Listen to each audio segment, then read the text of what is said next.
How do you date when you don't have time to date? Finding love feels impossible when you're putting 110% into making your dreams a reality. You know how precious time is, and you're not interested in filling your life with distractions. Speaking for myself, my journey to becoming a doctor who DJs meant I had to learn the hard way about how to date productively. Part of that meant learning how to find the right person. Part of that was about understanding the dating game itself. And part of that was taking accountability for myself. So, here are the techniques I employed to improve my dating life. You can't let someone waste your time or waste theirs. You need to be responsible. That way you won't be guilt-ridden when you're making those painful decisions. Let's say you've gone on a few dates with someone and there isn't a connection, or your lives are too incompatible. Call it off. You don't have to be cruel or cold-hearted. In fact, you should be honest and clear.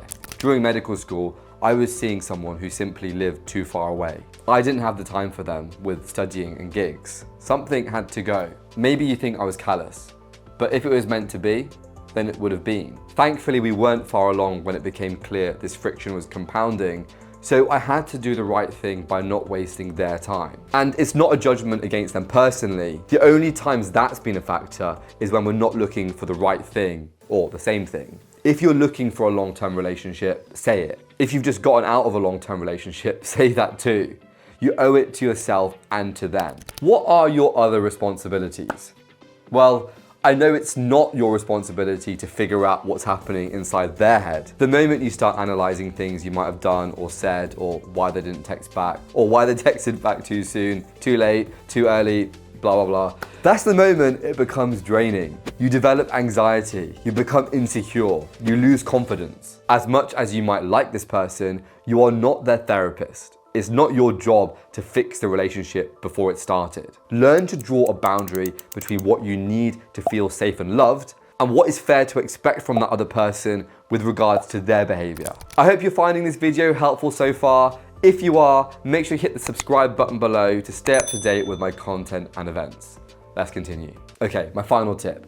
Prioritize quality over quantity. Anyone chasing their dream could fall into the trap of trying to organize everything in their life. You see every interaction as that green matrix code. Yeah, there is a temptation to have a relationship with someone if it seems to fit in neatly with your own plan. Let me give you an example. Once I was dating someone who I work with. This person was also passionate about their goals. It seemed at the time that we were aligned. We even had work days where we both sat on our laptops. It sounds nice and it felt nice, but in fact, it wasn't nice. It took me a long time to realize that just being with someone isn't the same as spending time with them. I had become distracted by the convenience. Unlike the other relationship, I didn't have to commute to see them. Unlike other dates, they understood why I was busy, but we weren't present. So now, when I'm spending time with my partner, I close my laptop, I put the phone down, I devote my energy to them. The reality is that my lifestyle still requires me to set time aside for those moments, but I no longer view it as something to gamify. It's not like, if I spend X amount of hours a week, then our relationship will be level 4 by this date. That approach might work for achieving milestones in your personal goals, but it's not how human relationships work. I know it's a hard balance to strike, because with every new potential love interest, you may need to renegotiate those boundaries. And no one wants to hurt someone that they care about. But what will hurt more is being in a relationship that isn't doing either of you justice. If you've made it this far, I know you're taking your personal growth seriously.